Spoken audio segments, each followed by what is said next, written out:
Good morning, guys, coaches. How are you doing? It is Sanae Floyd here, business breakthrough coach and sales mentor. Happy Monday morning. So I wanted to come in here today as it's Monday, start of a new week, and talk to you about 7 really super simple yet highly effective ways to really power up your productivity, to boost your productivity, and ultimately to eliminate self-sabotaging procrastination.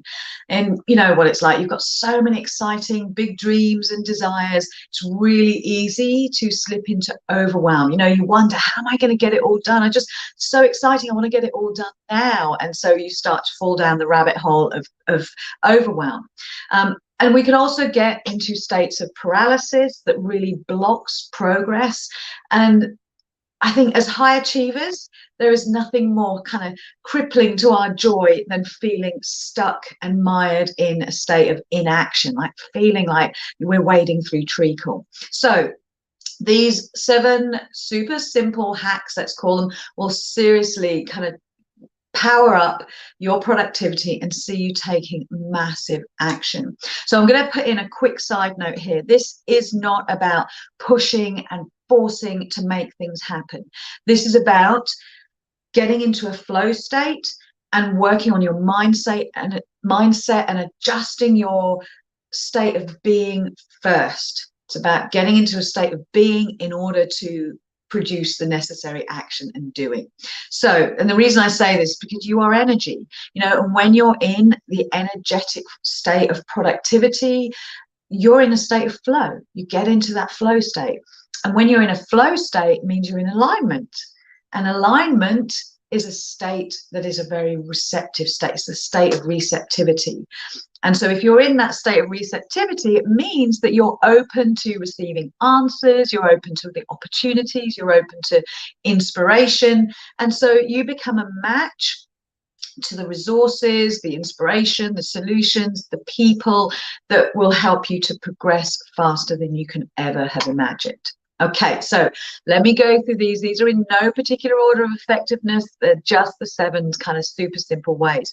So the first thing, I've called this become a magnet to the solution. So the law of attraction states that which is like is drawn. So when you feel stuck, when you feel unproductive, when you're beating yourself up for procrastinating, you are stuck in the problem. So the key to becoming a magnet to any solution is to decide on what it is you want and then place all of your focus there. So focus on productivity and its kind of support system of resourcefulness, inspiration, creativity. Affirm those things, affirm those states of being. And then as you feel a shift, you'll be compelled into action. So if you're feeling really unproductive, and for example, you've been sitting at your laptop for hours trying to kind of pump out some piece of work, some creative content, nothing, that sitting at your laptop getting more and more frustrated is not serving you. So the idea here is to go do something productive that feels easier for you right now. So it could be simply to go out and clean the car or declutter your wardrobe or some activity that puts you into a state of productivity. Then as you're in that energetic state of productivity, you can then come back with that energy to your laptop. It's a process called energetic shape-shifting. You've got to get into the energy of the state you want to be in before you sit down and do the thing you need to do. The second quick hack, very simple, is exercise. Research has shown exercise makes us smarter and more productive. Even 10 to 15 minutes of intense cardio releases a chemical cocktail of good hormones into your bloodstream, but it also pumps more oxygen into your brain. So when we're stressed and we start to kind of go down the vortex of beating ourselves up for not doing enough, that gives us that cotton wool brain, so we can't think clearly. Logic and reasoning shuts down as we're in that hypervigilant stress response. Stress makes us reactive rather than responsible. So that's when we get overwhelmed and down the rabbit hole we go. So whether you jump around and dance to some high vibe music in your front room, or you actually go out like with a power walk, or go out running, walk the dog, whatever, get your body into some cardio movement, and that will break some of that kind of stuck energy. The third tip I have for you is to put your game face on every day.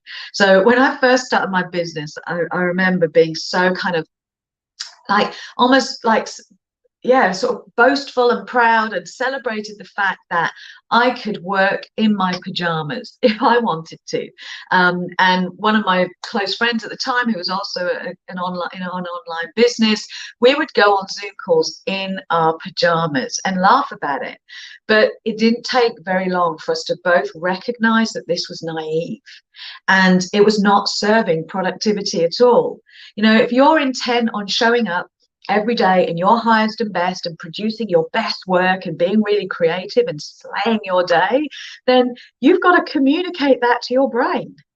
And how do we do that? Well, it starts with getting dressed, putting your game face on. If you wear makeup every day, put your makeup on, get washed, get yourself up and in a state as though you are going to work, because guess what? You are. So it doesn't have to be formal. You know, I'm wearing my yoga pants right now. It's comfortable, but it's just about getting dressed.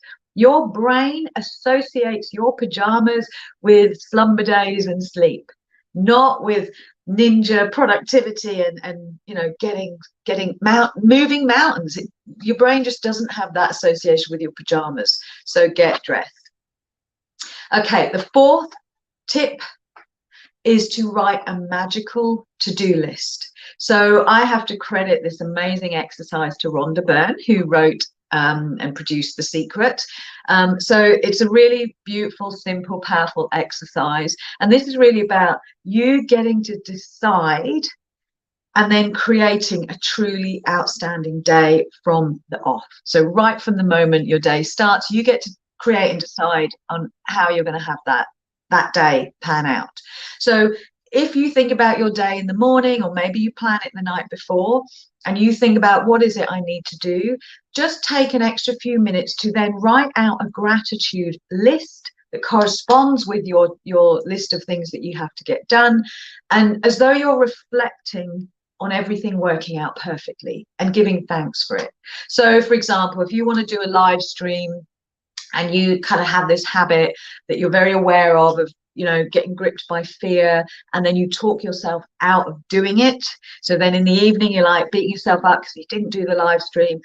So you might write in your gratitude journal, I'm so happy and grateful for the inspired live stream that went really well today. I loved how confident I felt, and I loved feeling like I was standing in my power and sharing my message to help others. So you write that before the live stream. That changes your state, changes your energy. If you've got some content you need to share on social media, and you know, write next week's content, for example, you might say something like, you know, I'm so grateful for the creative inspiration that flowed through me, and as a result I've created this bank of beautiful posts that will really support my audience. If you have a discovery call booked in, you most definitely want to start the day by saying, I'm so grateful for that discovery call that went so well today. I really connected to this beautiful person and I have a new client as a result. So that's the magic to-do list. Okay, the fifth thing, and this may sound like a bit of a contradiction to what I've said, but I've said in this one, scrap your to-do lists and write a purpose-driven action plan. So we all have to-do lists. So whether you actually write those lists out or they're kind of swirling around in your head, and this is a greater cause for overwhelm, because oh, hang on, I've got a message coming up that's creating some. Okay, I hope you can still hear. I've got a message popping up, so I hope you can still hear me. So we've all got these to-do lists, right? So whether your to-do list is actually something that's written down, which I would recommend you get it out of your brain and onto paper, or it's swirling around in your head, which is creating more stress because your brain is working overtime to try and keep everything in there instead of having it fall out and make you forget. But the mistake that we do, with most of us do, or a lot of us do with our to-do list, is that we fall into the trap of making completing the to-do list as the goal for the day or for the week. You know, as long as I complete my do list, then I'll be, you know, satisfied and I'll celebrate tonight. That's never going to create a sustained state of excitement and enthusiasm. Why? Because you'll never get it done. I mean, you notice your to-do list is never ending. There's always more. It's like once you get so close to completing, or you might actually complete that day's to-do list, it's like throwing water on a gremlin. It just multiplies. You end up like getting all these other reproduced to-do lists. So let's look at what this super simple solution that you could do instantaneously to create a state change and therefore more productivity is. Look at your to-do list right now. And imagine you've got things like, I don't know, create a social media post and blog, create next week's content, write landing page. You might have your other stuff like, family commitments, collect kids from school, clean house, drag self to yoga class. When you look at that list, which is, nothing unusual about that list, very common list, what is wrong with that list? Well, I'll tell you what's wrong with it. It is boring. It's uninspiring. And I know for one, it would drive me to the biscuit barrel every single time. So state management, I've said this a few times now, state management is critical to your success in business. Being able to get yourself into a state of enthusiasm and excitement about your actions, about your to-do list, turns you into a force of nature. You're able to really have a ton of fun whilst slaying your goals, whilst getting stuff done, whilst moving mountains. So the solution here is turn your to-do list into a purpose-driven action plan. So I've actually taken this and credit this to Tony Robbins, who teaches this process. So what this means is look at that to-do list that I've just kind of set off as an example. So one of the things was to write a post and a blog and write next week's social media content. So to turn that from a to-do list into a purpose-driven action plan, you just ask yourself, why? Why am I doing that? So then you'd write under those two actions, because you might write, what's your why? Because I'm so passionate about sharing my message and inspiring and empowering my audience and adding value to their lives. I want to create an impact through my writing and stand out as the expert in your niche. That is a state changer. So another one was I need to write my landing page. Why? Because I have the gifts and skills and knowledge that will radically transform my clients' lives. And I'm passionate about sharing that, helping people, and fulfilling my life purpose. So again, notice how that feels in your body. And when something feels different, you behave differently. And let's look at the ones: collect the kids from school, clean the house. Why? Because I want to create a safe, supportive, harmonious, loving environment in which my children, my family feel safe and supported. And our home feels like a sanctuary where we can spend precious time together.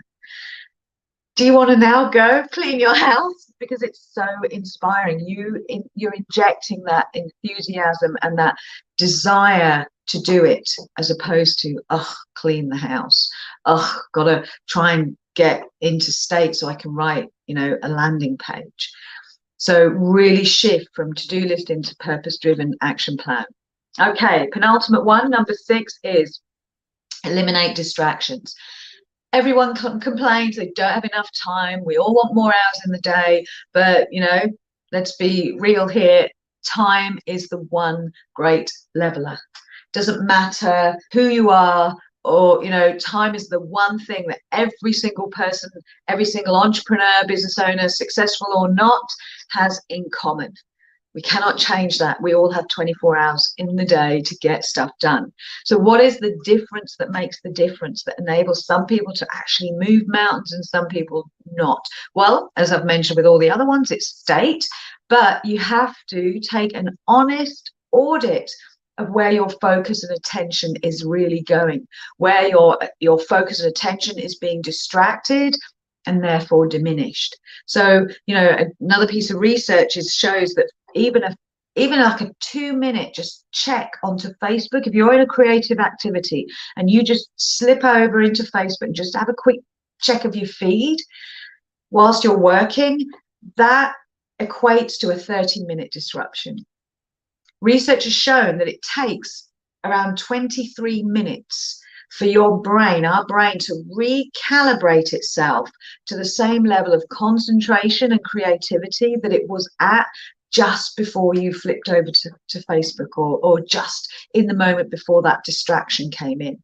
So the solution here, quite simply, set yourself a timer, switch off all notifications, turn off your phone, and work in focused, undistracted blocks where you give yourself breaks in between. Now, this is just called the classic, like Pomodoro method. And it will up level your productivity and diminish overwhelm like nothing else. So block time, give yourself breaks in between, switch off all your distractions. But it might, you know, I did this a couple of years ago and it blew my mind. Just take an honest audit of the previous week and what percentage of your time, if you were really honest, was spent doing things like scrolling through social media, flicking through Netflix inanely, doing things that just were distractions, not actually doing the work. Because I'm not saying any of those things are bad. I'm not saying watching TV is bad. I'm not saying kind of looking on social media or being on WhatsApp is bad, but it's only how you feel about it. So if it's bad, if it's a distraction and it's pulling you away from things that you actually want to be doing in the moment, and it's a form of procrastination. Okay, so the final one is this is, so they're all important, they're all valuable, they're all highly effective, but this one again is just so super powerful, and this is simply to focus on contribution and service. You know, you started your business to help people, and I'm sure, I've no doubt that you are passionate and purposeful about doing that, about making a difference in people's lives. But where we tend to go wrong and where we lose focus is we start turning the attention on ourselves and operating from a place of lack, scarcity, and fear. And that energy of lack, scarcity, and fear infuses everything you do. And it also makes us get too attached to the outcome, which, when you're too attached to the outcome, you start second guessing yourself, doubting how good you are, wondering, am I good enough, and all of that. And that's when you start self-sabotaging and procrastinating. So instead, I'm just going to quote the late, great Wayne Dyer, follow his advice. He says, every single day, ask yourself the question, how can I serve today? How can I give today? Who needs my help today? And when you create that kind of mindset and a habitual way of thinking, like, how can I serve? From that mindset, the universe will respond to you in kind, and it will deliver what you need to enable you to be able to serve your community. So this is when you start to receive endless inspiration, creativity, resources that will help you to serve more, serve in a greater way, start gathering momentum and actually enjoying the journey, because you're not caught up in operating from fear. You're actually operating from joy. Okay, guys, so they are my 7 tips. I hope you enjoyed these 7 ways to instantly boost your productivity and eliminate procrastination. I would love to hear from you. If you have your own specific techniques or tips that you want to share, please put them in the comments below. I'd love to hear them. Once again, thank you for hanging with me and watching, and I will speak to you all again soon. Bye for now.